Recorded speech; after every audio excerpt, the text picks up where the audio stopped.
দুর্নীতির ব্যাপারেও কথা হ্যাঁ, উঠেছে সামাজিক মাধ্যমে। আমাদের আমাদের দেশের ইনফ্লুয়েন্সাররা যখন শেখ হাসিনা ক্ষমতায় ছিলেন তখন ওই ভূমি মন্ত্রীর কোথায় কি আছে সবকিছু কিন্তু বের করে ফেলছে।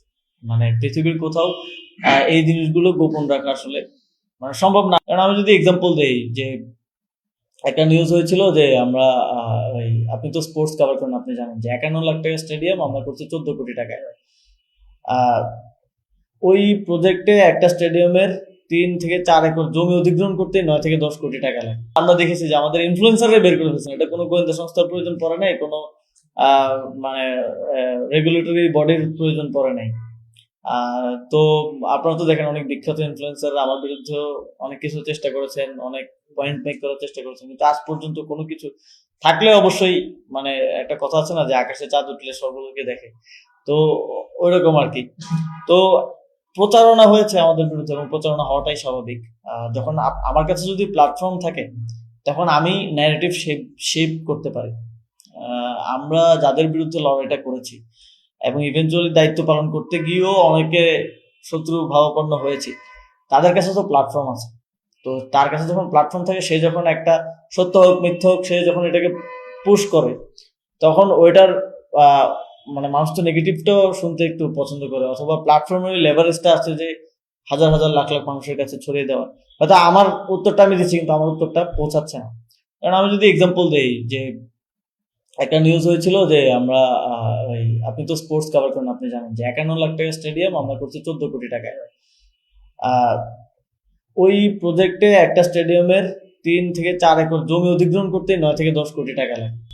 তো আমি ওই পত্রিকার পত্রিকার উদ্দেশ্যে একটা মিডিয়াতেই বলেছিলাম যে আপনারা করে দেন কাজটা, তাহলে সরকারের টাকা বেঁচে যায়। তো মানে এই ধরনের আজগুবি প্রচারণা জাতীয় দৈনিকে যখন হয় বা জাতীয় কোনো একটা টেলিভিশনে হয়, একটা টেলিভিশন স্পেসিফিকলি যদি আমি বলি যে সিটি কর্পোরেশন সংক্রান্ত ঝামেলার কারণে কোনো একজন যার একটা টেলিভিশন আছে সেখান থেকে একদম আজগুবি ইমোশনাল একটা স্টোরি বানানো হলো, পরে আমরা ওইটার কাউন্টার দিয়েছি একদম পুরো কাগজে প্রমাণ সহ। এবং এই প্রমাণগুলো আজকের কিউরেটেড না, বা আমি দায়িত্বে থাকাকালীন এটা 2022 সালে 12 সালের কোর্টের একটা রায় বা 2015 সালের শিক্ষা বোর্ডের একটা নথি, এই প্রমাণ সহ কিন্তু আমরা উত্থাপন করেছি।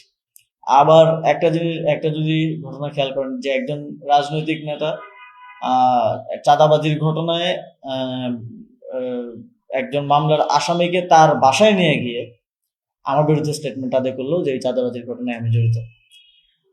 কতটা আহ, কতটা ভিসিয়াস হলে এটা করা যায়, মানে আমার বাসায় আমি একজন আসামি যে পলাতক তাকে আমি আমার বাসায় এনে ভিডিও রেকর্ড করছি যে তুমি ওর নাম বলো, ওকেও এটার মধ্যে জড়াও। তো যদিও সে পরবর্তীতে জেলে তার ওয়াইফের সাথে দেখা করার সময় সত্যটা বলেছে যে তাকে তখন জোর করে এই স্টেটমেন্ট আদায় করা হয়, আদায় করে সকালে পুলিশের হাতে তুলে দেওয়া হয়। তো তার ওয়াইফ পরে আমাদের পাশে এসে দাঁড়িয়েছেন, তিনি স্টেটমেন্ট দিয়েছেন, তিনি এটা ক্লিয়ার করছেন। তো আমরা আমাদের না ওই রাজনৈতিক ব্যাকআপ আছে, না ওই পারিবারিক লিগেসি বা ব্যাকআপ আছে, কিন্তু সময়ের প্রয়োজনে আমাদেরকে অনেক বড় বড় শত্রু তৈরি করতে হয়েছে। এখানে আওয়ামী লীগের এস্টাবলিশমেন্ট এখনো রয়ে গেছে। যখন দায়িত্ব পালন করতে গিয়েছি, গুরুত্বপূর্ণ দায়িত্ব পালন করতে গেলে সরকারের অনেক সিদ্ধান্তই পালন করতে হয়েছে আমাকে।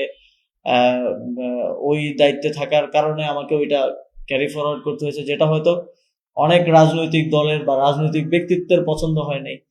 ফলে তারা এক ধরনের বাংলাদেশের রাজনীতিতে যেভাবে মাইন্ডসেট কাজ করে আর কি, তারা এক ধরনের শত্রু ভাবাপন্ন মনোভাব ইয়ে করে নিয়েছে।